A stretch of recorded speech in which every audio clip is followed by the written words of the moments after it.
Be still and know that I am God, we hear in Psalm 46. But for many of us, that stillness is elusive. Life feels overly busy, and the advice to slow down, lay things down, or say no falls on deaf ears because there is just so much to be done. Particularly if you lead church, the demands on our time and attention can feel relentless, but too worthy to set aside. Is this just life, balancing the innumerable spilling plates, or is there a way to find God in stillness? I'm Melanie Cave, Managing Director at Roots, and today I'm talking to Lucy Rycroft. She writes the popular Christian parenting blog, The Hope-Filled Family, has authored a number of books, and I've known her from her work with Parenting for Faith. We're talking about her new book, Be Still, and we wrestle with themes of stillness, rest, boundaries, and Sabbath from a church leadership perspective. It's a relatable and important topic that I believe will feed your soul and give you some practical ideas and inspiration to find God in the busyness of life and ministry. Thanks for joining us on the Roots for Churches podcast. Here we go. Hello, Lucy. Welcome to the Roots for Churches podcast. Great to have you with us. Hi, Melanie. Thank you for inviting me. It's great to be here. Yeah, so Lucy and I go way, way back.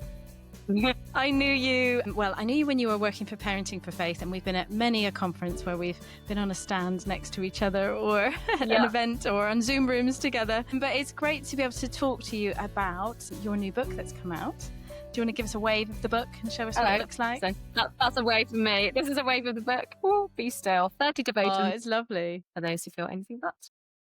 Yeah. So can we start off? You just tell us a little bit about yourself and your family. Yeah, sure. So I'm Lucy. Hello. I live in York, which is in the northeast of England. I don't come from here originally, as you might be able to tell by my accent, but we've been here probably about 16 years now. So it's kind of where I feel at home. And I'm married to Al, who is a church leader here. He has two churches just on the north side of York, one of which we make our home in as a family. And we have 4 children who are 15, 13 and 10-year-old twins. I am a part-time music teacher, so I do that 2 days a week. And then for the other 3 days-ish, I'm a writer and kind of Christian parent encourager over at thehopefilledfamily.com. So that's what I do. I write digital devotions for children and teens, and I write to encourage parents and just generally kind of write in the space of family discipleship. Yeah, so it all sounds quite busy.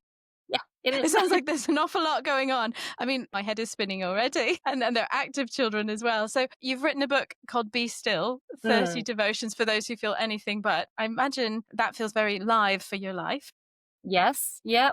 Yeah. I mean, it started off as a personal journey, really. It didn't, I didn't sit down thinking, what book can I write? Oh, let's write something on stillness. This is very much born out of my own experience as a busy working mum and wife and, someone who's trying to serve at church and do all those kinds of things as well. And yeah, I was really struggling. I think it was like about 18 months ago. So the end of 2023, I was really struggling with this concept of stillness because we see it throughout the Bible. I think that phrase be still comes maybe only 7 times, something like that, depending on your translation. But the themes of stillness are there, like throughout scripture, so much rest and sleep and contentment and peace and all these things that go along with stillness. And I think what had changed was that a few years previously, when I was thinking, oh, I'm too busy, I need to stop, I would always lay something down. There'd always be like a commitment. I'd be like, right, it's time to come off the PTA, or it's time to step off the kids' work team at church, or whatever it is. There's always something that I could lay down. I got to the end of 2023 and I just kind of had this realization of, even if I laid everything down that I don't absolutely have to be doing, I still have 4 active growing kids, a husband who's in ministry and a full-time job. I have to do those things. I can't lay any of those things down. Yeah. In a sense, it didn't look like there was a very clear exit sign coming anytime soon. It just felt like, well, this is the life God's given me, and this feels like the right life to be living. And yet, where is the stillness? Yeah, this book is really born out of my journey, which I started really at the start of 2024, of saying to God, really show me what stillness looks like in the 21st century for me in this context. You've given me these kids, you've given me this husband, you've given me the context in which we're living and working. You've given me my job and they're great gifts, but they make me feel very busy. And you've also asked me to be still. So where does that fit in? And so I just started like studying scripture and really meditating on those passages for myself and trying to work out what God was saying to me. And then because, as you alluded to, I was working for Parenting for Faith, which is part of BRF Ministries, a fantastic Christian charity and also a publisher. I had a meeting in February with the head of content creation about something entirely different.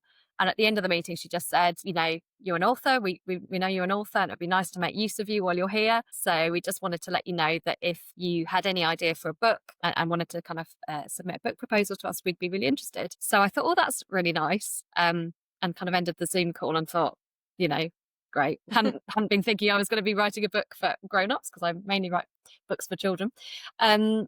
And then within a few days, God had nudged me just to say, actually, this journey you're on in your personal life maybe needs to go out into the public domain. So yeah, that's how this book came to be.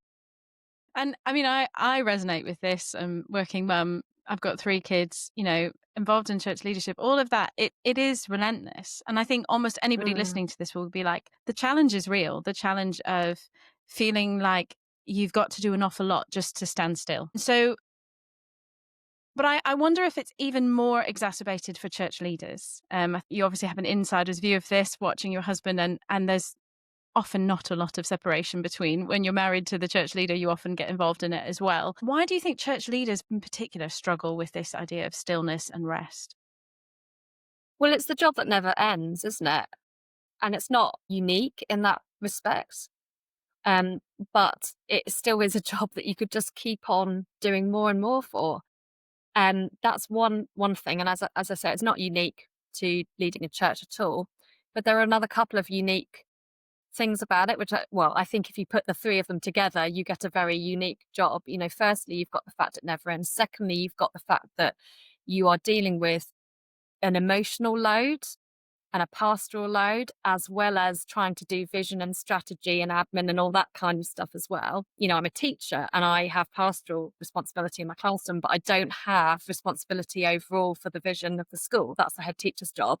And he doesn't have the pastoral care, or certainly not the direct pastoral care responsibility that I have. So I think in most organizations, you're doing one or the other, mostly. As a church leader, often you're doing both. So that makes it hard. And then the third thing that I think is difficult, I can only really speak from my perspective kind of within the Church of England, but I imagine it's similar in other denominations too. There's no very clear kind of, well, there is line management, but there's no kind of regular, if you're leading a church, there is no regular line management with somebody above you. Like there is somebody my husband answers to, the Archdeacon, and she's wonderful. So I'm not at all kind of dissing the structures of it, but he's not having a weekly line management meeting with this person, and in other organizations, maybe you would have that. So there was a lot of trust. There was a lot of kind of hands off, which is wonderful in many ways, but there's nobody really telling you as a church leader to stop working or to set boundaries or to do less. You might have a spouse who's able to do that. You might not listen to your spouse. There's all sorts of different dynamics there. You might not have a spouse, you might have a close friend who's able to tell you that, but you might not. And so I think when you put those 3 things together, you get a role which is really, really challenging, in which it is really challenging to be still, because there is always more work to be done. You've always got people's situations going through your mind, because you'll be exposed to a lot of confidential stuff that you can't offload onto others. And you don't have somebody there saying, you need to take a break. So maybe we need to backtrack a little bit. We're assuming that stillness is a good thing. But it seems like our culture would sort of say stillness isn't a good thing. No, like if you're standing still, you're going backwards, is some sort of phrases people talk about. Or the sort of the cult of busyness. Like we value people who are busy. If you need something done, give it to a busy person because they'll get it done. So if our culture and our work world has this idea that industriousness, getting things done, achieving, moving forward, not sitting still is a good thing, why is God highlighting to you this idea that you need to be still? Why do you think it's essential? I think you're spot on. I think culture just really prizes busyness and rewards busyness. But you don't have to look very far to realize it's not working. Like, it's making us miserable. Yeah. Our mental health is plummeting as a nation. And, I think in other places around the world as well, I don't think we're unique in that. Our children and young people are struggling much more, much earlier than they ever have done. Something isn't working about our culture and our lifestyle. So I think, when Paul talks about, not being conformed to the pattern of this world, but allowing God to kind of renew our minds and transform our minds, Romans 12:2, I just think that's such an important line for like any age and any culture, just to be wise to like what culture is spouting out that may not actually be good for us, because culture can put a glamorous spin on it. And we see that, on social media, we see the fruit of people who have done this, done that, been busy in various ways, and we see their lifestyle and it looks glamorous. But actually, we need to be really discerning. Is that of God? Is that of the Spirit? And it just isn't, and God, and I'm not saying God wants us to sit on our backsides all day. Like, God has designed our bodies for activity and for rest, Yeah. and He's designed work and it's good, and He's designed families and they're good, and all these things that make us busy are good in their place. And when we don't have stillness in our lives, then we suffer, because God has designed our lives. Sorry, God has designed our bodies, well, and our lives, to rest. Like, we need rest. We need it physically, we need it mentally, and we need it spiritually. And I think, when we're still, we give God that opportunity to like speak, and for us to listen and follow in His footsteps and sort our lives out a bit, rather than taking it all on ourselves. It's not that God isn't speaking at other times or can't speak at other times. It's more that we can't hear Him. So we need that discipline of stillness so that we can tune in. I had this I've got a spiritual director who's brilliant. And a few years ago, she did this amazing exercise with me where she said, we're just going to listen to God for 7 minutes. It was very specific. She said, I'm going to set a timer for 7 minutes. I just want you to listen to God. And so she put this timer on and closed my eyes. And I was scribbling for all of that time. I was like, my goodness, I couldn't write quick enough for all the things God was saying to me. And I was like, how long has He been waiting? How long has He been trying to say these things to me? And I've just been, going through the motions, going through my life and not pausing to listen. And it was such a sort of stark picture for me of how little I really stop and listen to God. I thought, I'm going to put this in my life. I mean, it did take a few years, but at the start of this year, I decided to incorporate that into my quiet time and just say, God, I'm going to set the timer for 7 minutes. There's something about 7 minutes that sort of breaks that 5-minute barrier, but it's not too long, so it's sort of manageable. I thought this should be manageable. Every day I should be able to find 7 minutes where I can just listen to God. And sure enough, there were lots of things that God said, but it was interesting. As time went on, I found that I didn't particularly get any big word from the Lord like every single day, but it was that checking in with Him. And it was almost like there'd been a sort of dam, Yeah. like blocking all the things He had for me that I was oblivious to because I hadn't stopped. And so I think if we're to live lives that are directed by God and that are full of the Holy Spirit, we need to take that time just to stop and go, okay, God, what is it you want me to be doing? And it doesn't have to be long, but it's so crucial. And God will bless the time that we give Him, I think, in that regard. Do you think we have some misconceptions or even misunderstandings about stillness from our culture or our theology that hang around and actually get in the way? Yeah. Yeah, definitely. I suppose I've just alluded to one that, we think we've got to be in God's presence for sort of 2 hours before He starts to speak to us. I mean, I can't do that. And I admire people who do, like keep doing it. If you're able to have a 2-hour daily quiet time, and it's wonderful, that's great. Like, I say that with no kind of resentment at all, because we're all in different positions. And I know some people are incredibly disciplined in that way. But I think for the majority of us, it's just not attainable because we have people to care for in the morning. We have long commutes to work, or we have both. And I think this idea that it's got to be a long time of stillness, even that it's got to be silent, I think that can hinder us. I think that can stop us from even trying. And I just think that's a shame. And we need to try and reset what we think of as stillness. Otherwise, we're going to just constantly feel like we failed.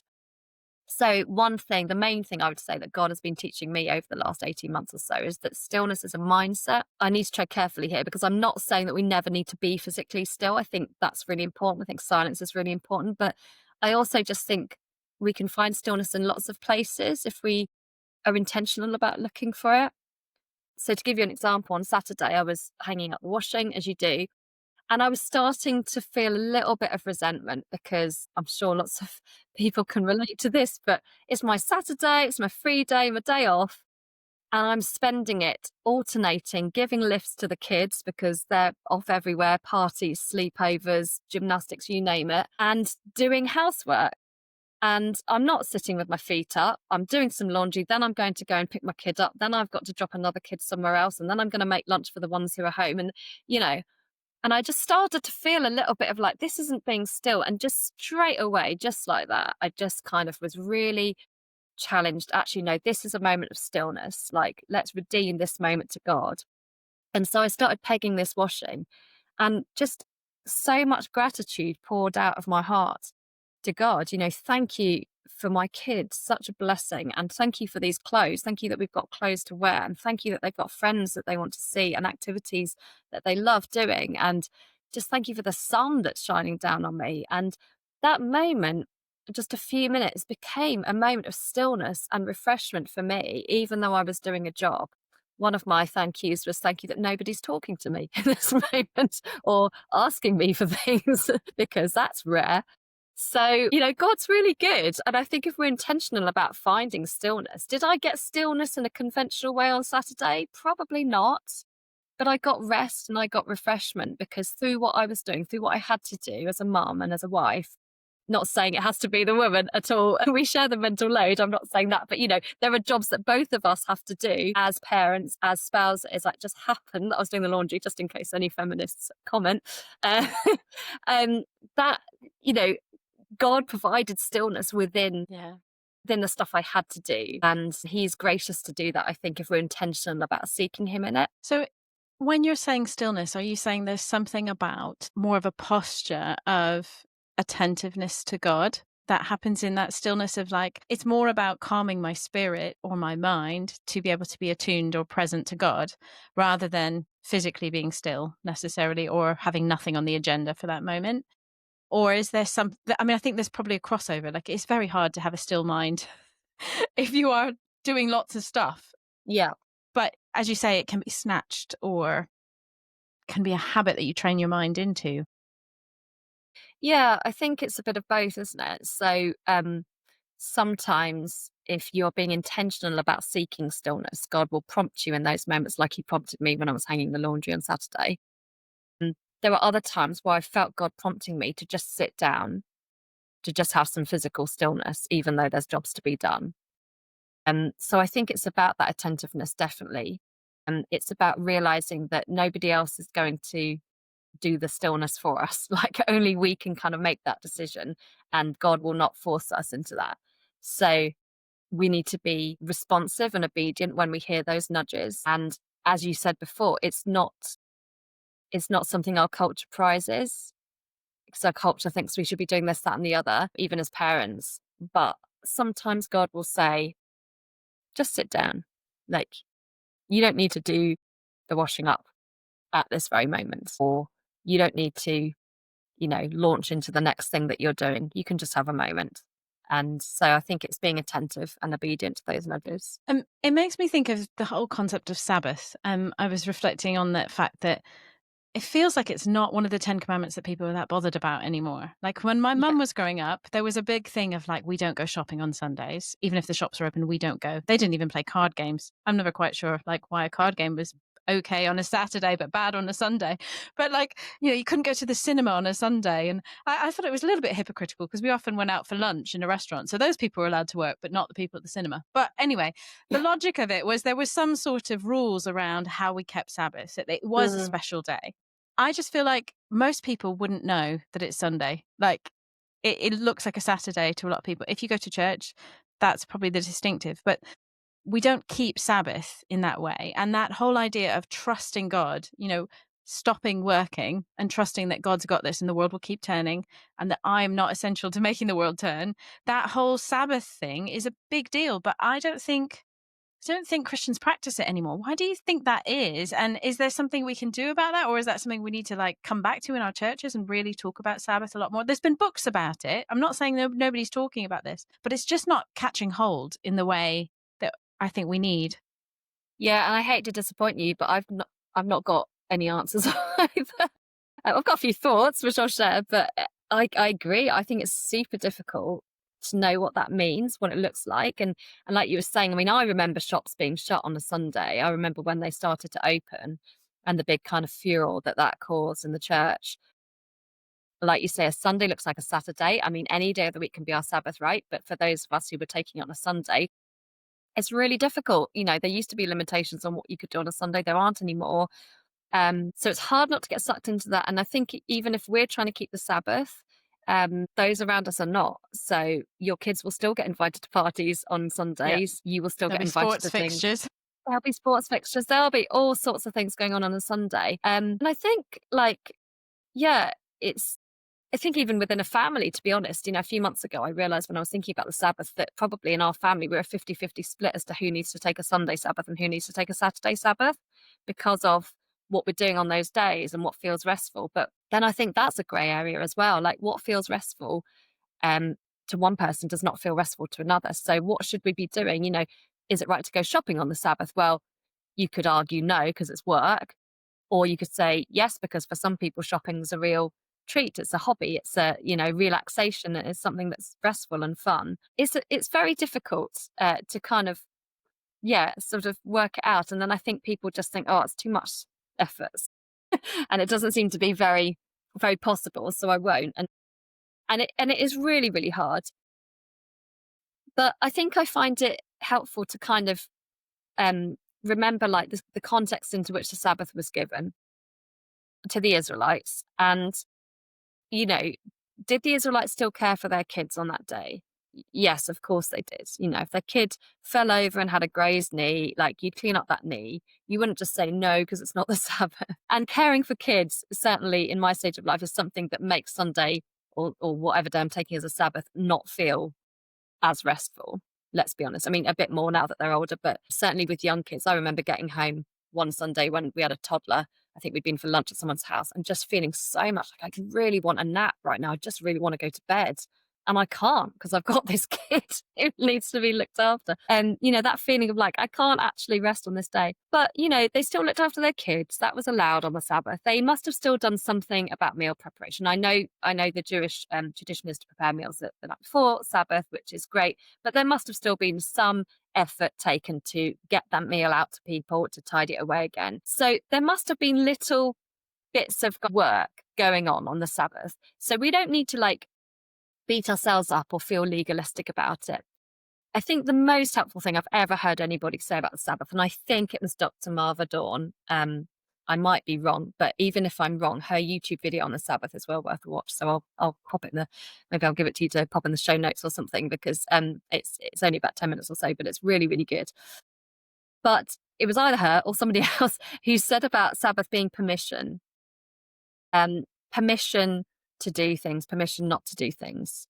So rather than a legalistic, like you can play cards, you can't play cards, you can go to the cinema, you can't go to the cinema, actually it's permission. So that could mean like permission to leave the dirty dishes in the sink when you'd usually wash them up, you know, to go and play a game with your kids or read a book, put your feet up or whatever.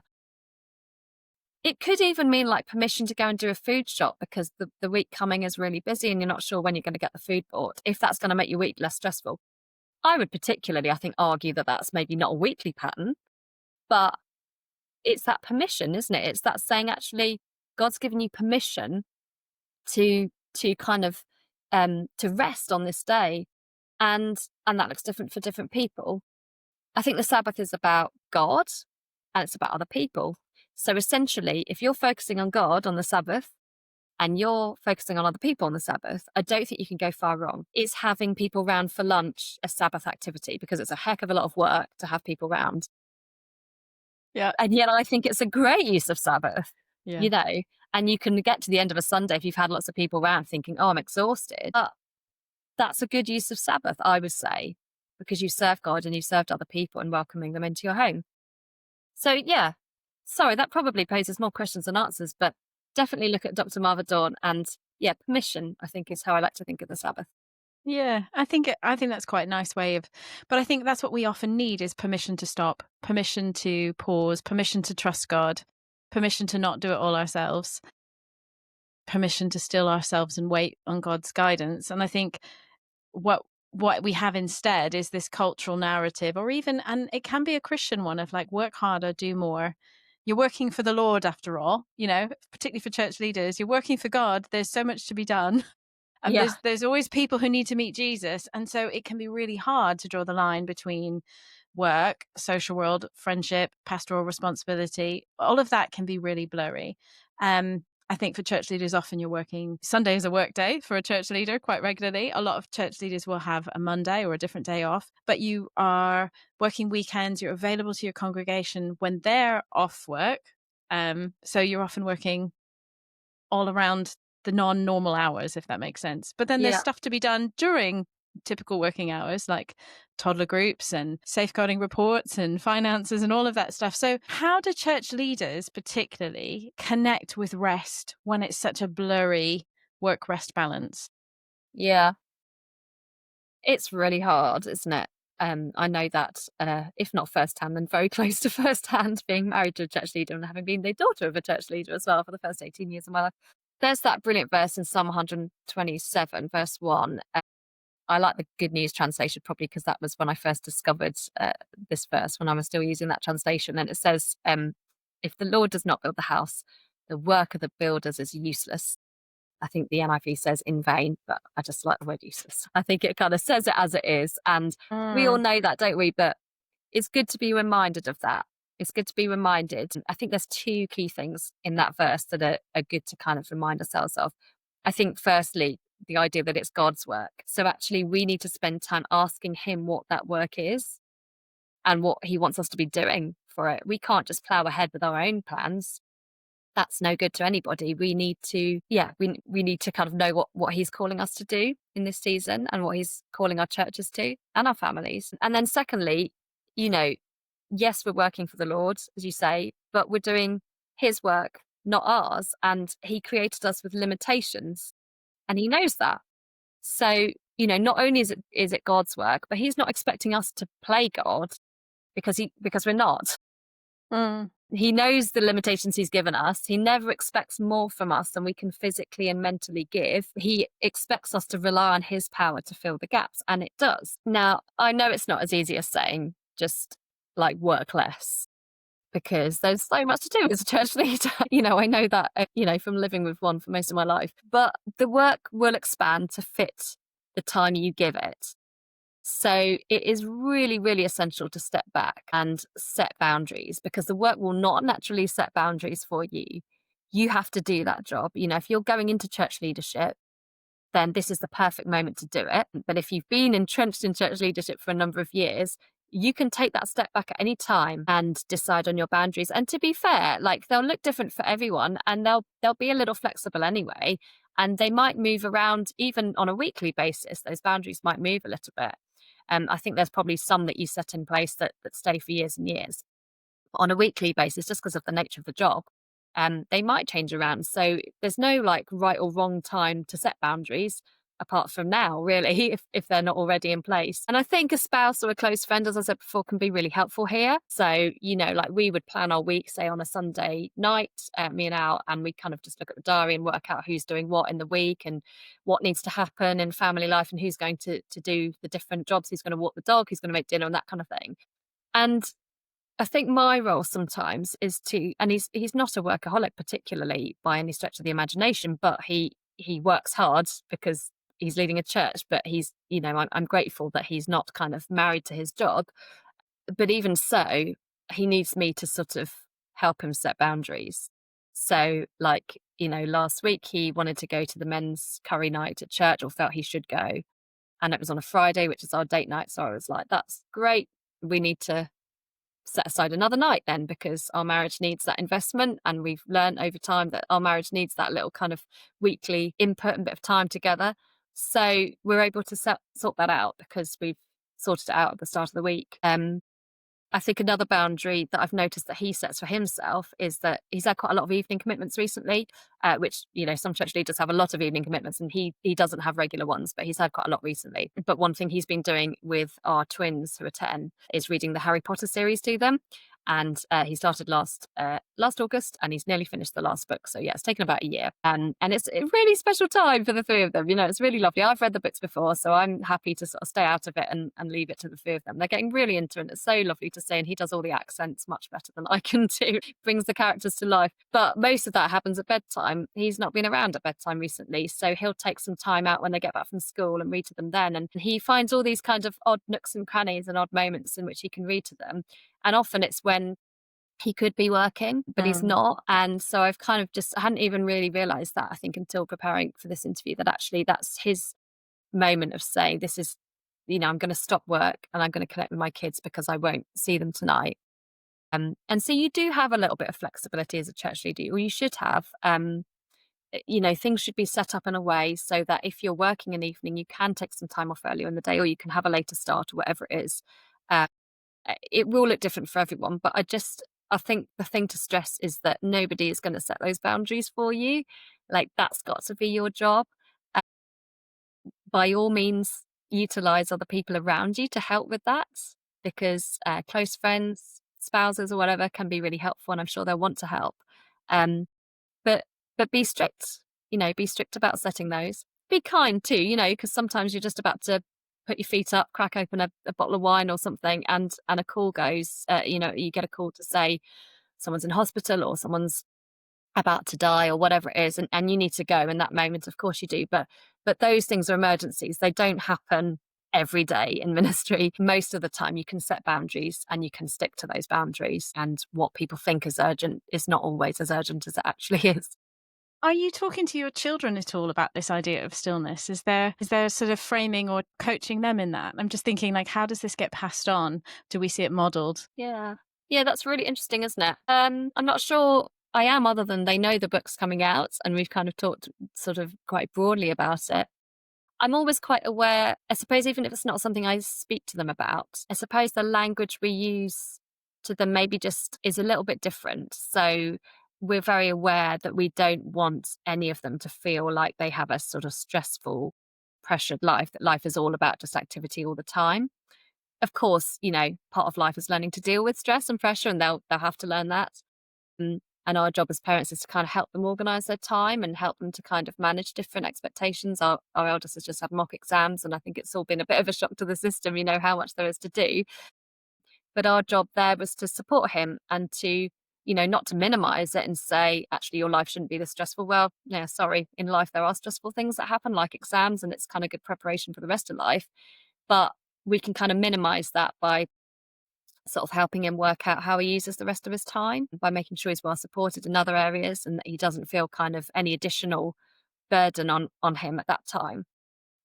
So I think the ways we try to help our kids to kind of understand balance, we're a very busy family. All the kids have got lots of different things that they do with their time, and, for better or worse, but we talk quite a lot about having a rest and having a break, and we have busy seasons, but we have quieter seasons as well, and the importance of rhythm. So yeah, I think in a roundabout way, we're trying to help them to set good rhythms for their lives, even if I'm not saying read my book. I'm sure they will at some point. Can always hope. So how does sleep fit into this? Because as I was sort of reflecting on this, like, the ultimate form of stillness for most of us is we're resting and we fall asleep in God's presence. That is where the anxiety, or hopefully for many of us, that's where we're restored and replenished. But sleep can feel almost out of our control. I don't know if you've had seasons of this where it's hard to sleep, we're stressed, or we're working so hard, we're actually so G'd up, it's hard to calm down enough to get to sleep. And we know we need sleep, but it can feel elusive, or that we're in particularly bad habits around screens or watching telly late at night, or all sorts of things. That means that sleep is not happening. And so then when we try to be still and sit with our Bible, I'm tempted to nod off, or in church, people might be nodding off because they're so tired. So how does sleep fit into all this stillness? Yeah, it's a really good question, because sleep it can be so frustrating, can't it, if it's elusive? We feel tired, our bodies feel tired, our minds maybe don't, but we know they need sleep, but we can't get it. And I think, to me, it's another evidence of living in a broken world. That sleep is a gift from God. In fact, there's a devotion in the book that talks about sleep, and it's actually that verse that comes after the one about the work of the work of the builders being useless. It's the verse after that, which says, I'm going to paraphrase here, but it says something like, it's in vain you get up early and stay up late. For God brings sleep to those who He loves, or God brings rest to those He loves, depending on your translation. So we know it's a gift from God. It's a design. We've been designed to need sleep. He could have designed our bodies to just keep going, but He hasn't. And yet, the effects of the fall, the effects of sin entering our world, are such that sleep does not always come when it should, and it does not always feel easy. Um, and I think it's probably one of the ways also that Satan can attack us as well, because it is a good gift from God. So he wants to take that away, because he knows that we won't function very well and we won't be as effective for the kingdom if we're not well rested. So I think there's probably two main things I want to say. I think the first thing I want to say is that there are some measures we can take to help our sleep to come. But the second thing is that if you're doing all of that and sleep is not coming, it's okay to get help. It's okay to go to the GP, to get some medication. It's okay to see a counselor or a therapist, because as a church leader, you're holding such a lot of emotional load for people. Hmm. It's akin to secondary trauma in some cases, I think, because you're holding so much. And is a lot of stuff to be going around anyone's head. And some people have quite a big capacity for that kind of thing, and other people don't have so much capacity. I don't think we were designed really to hold that much kind of emotional or pastoral stuff for people. But often as a church leader, there's things you can't share, you can't offload, because they're confidential. And yeah, there are lots of really valid reasons. It doesn't make you a bad Christian, and it doesn't make you a bad church leader. Like, go and get the help you need, in as much as if you were struggling with, your hip or something like that. You'd go and get that checked out, and you'd go and get on the list for a hip replacement. Like, sleep is part of how we function. Just to quickly run through the things that I would suggest that we should all be doing as a kind of standard, especially if we're not sleeping very well. I think that the advice to turn off screens at least an hour before trying to get some sleep is a good one. Trying to calm down and relax sort of gently and gradually with something like reading or listening to quiet music or whatever. Having a consistent bedtime helps as well. Some people benefit from warm drinks before bed. Some people really don't benefit from warm drinks. Depends what the warm drink is. So there are a few things there, I think, which we can be doing. And if we're not doing those, it's a bit like, when my kids tell me they've got a headache, but it turns out they haven't drunk anything, that kind of thing. So, well, the first thing you need to do is go and drink some water and wait a little bit and see if that helps. And if it doesn't, then come back to me and we'll get the painkillers out. That's the first port of call, really. So we can help ourselves by doing these things that God has given us to do to aid sleep. If we are doing all those things, we have a consistent bedtime, we're winding down, we're not using screens too close to bedtime, all the rest of it, and we're still not getting sleep, that's when we say, okay, I'm going to need some help with this. And there is no shame in getting that help. That's good. Throughout the book, you look at themes of like peace and contentment and security and joy. So it's not just the sort of really practical nitty gritty of stillness.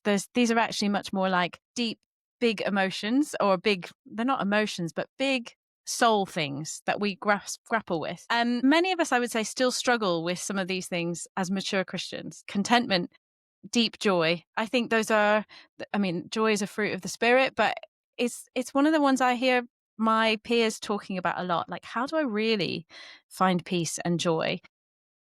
Do you think we struggle with those things because we struggle to be still?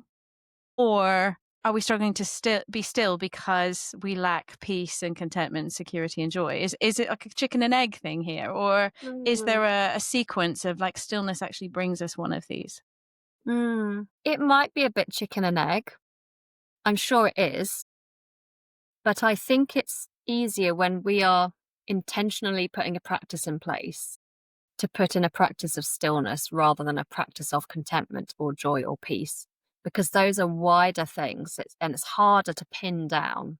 You know, if I said to you now, right, when this interview's over, I want you to go and just like have 5 minutes of deep joy. Like, you can't magic that up, can you? But if I said, go and try 5 minutes of stillness and see what God brings you in that time. And I think that's maybe another aspect to it, that God knows what we need at any given time. So when we give Him our time in stillness, in intentionality, in those moments that don't feel very still, He will give us what we need in that moment, and He will grow our peace. He will grow our contentment. He will grow our joy. Like, maybe you're feeling really joyful today. So maybe that's not what you need, but actually what you need is contentment, or sort of some kind of like reassurance about something, like maybe that's what you need. And if you have those moments of stillness, God will give you what you need in those moments. Sometimes we don't even know what we need, but God knows Mm. best. So He gives us amazingly what we need even before we knew we needed it. So I think stillness can be a way to experience these things more. And I think if we're struggling with any of those, then stillness is the way to go. One of the passages I look at in the book is where Paul says, I've learned the secret to being content in every situation. And I just love that verse. I love that reminder that actually I don't have to wait until this thing that I think will satisfy me has happened, because Mm. actually it won't satisfy me. I just think it will. I've just been kind of sold the lie that it will. But actually, he could be content in prison. He could be content when he was facing death, when he was being persecuted, when he had no contact with his friends.